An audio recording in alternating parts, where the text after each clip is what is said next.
essa eu acho que era defensável também, essa do Flaco. O primeiro não, o primeiro eu falei em tom de brincadeira aqui com o Felipe, mas essa do Flaco eu acho que dava pra ele... O terceiro é uma falha grave, né? Ele é um frango, o terceiro. A reação dele demonstra, né? Quando ele toma o gol do Maurício, ele... O Vasco na última rodada também, o Vasco tem sofrido, na verdade, com presença diária, né?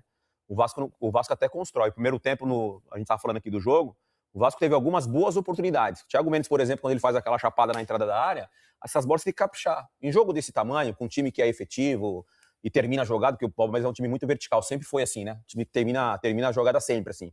O Abel deve falar pros caras, rapaziada, termina a jogada. Não importa da forma que vai terminar, mas termina a jogada. E o Palmeiras vem fazendo isso nesses anos todos. Aí num jogo como esse, se você tem 3 oportunidades, você tem que pelo menos guardar um gol. O Thiago Mendes teve a oportunidade, que é um dos principais jogadores da equipe do Vasco. Quando ele sai, o meio de campo fica vulnerável, porque o Thiago, na fase que ele está agora, ele faz de 10, ele faz de 8, ele faz de 5, ele cumpre todas as funções ali no meio de campo. O Jair já estava começando a ganhar ritmo de novo, aí machuca e fica fora. Então o Vasco tem esses problemas de construção no meio de campo, mas só que quando consegue as poucas oportunidades, não consegue fazer gol.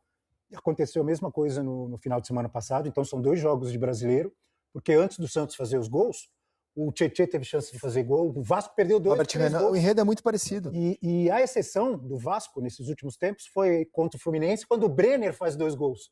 Só que aí o Brenner se machuca. Então o Vasco, acho que o Denilson resumiu bem, ele tá sofrendo para fazer gol e o goleiro não tá bem. Porque domingo passado também 2 gols do Santos que saíram de falta do Neymar, ele espalmou a bola para frente. Bem lembrado. Então, o goleiro não vive a melhor fase.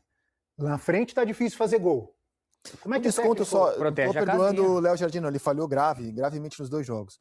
Só um desconto e quando ele falha, a porteira já estava aberta, né? Não, eu concordo isso com você. Eu concordo com você. 1-0. Mas ele é porque ele é um dos melhores jogadores do Vasco. E de fato ele é muito decisivo. Quando ele tá bem, sabe, essas bolas, por exemplo, defensáveis, ele defende. De fato ele defende. E isso é muito importante pro Vasco. Então, assim, é um cara decisivo que o torcedor espera que ele volte a ser decisivo. Porque um grande time começa com um ótimo goleiro. Ele é um ótimo goleiro. Seja lá qual for o motivo, emocional, falta de confiança, por algum motivo o Vasco perde a confiança durante o jogo. Mas é isso que eu falei, assim, um time que compete tão bem no mata-mata, vem pro Campeonato Brasileiro e faz um jogo super bom. Nos 2 jogos, todo mundo de acordo, como eu comentei. E aí depois, o fim do jogo, parece que o jogo foi fácil. Fica um 3-0 e um 4-1 com o Palmeiras tranquilo. O Vasco tem time para mais, o Vasco produz, só que tem que fazer nessa fase, tu não pode se dar o luxo contra um Palmeiras lá. O Palmeiras não vai jogar 2 tempos mal. O Abel na coletiva ele falou sobre o dia a menos, né? Que o Vasco teve um dia a menos de descanso. Você acha que tem a ver a queda de rendimento pro segundo tempo? Não. Eu acho que tem a ver com os gols, né? Que aconteceram rápidos, né? Como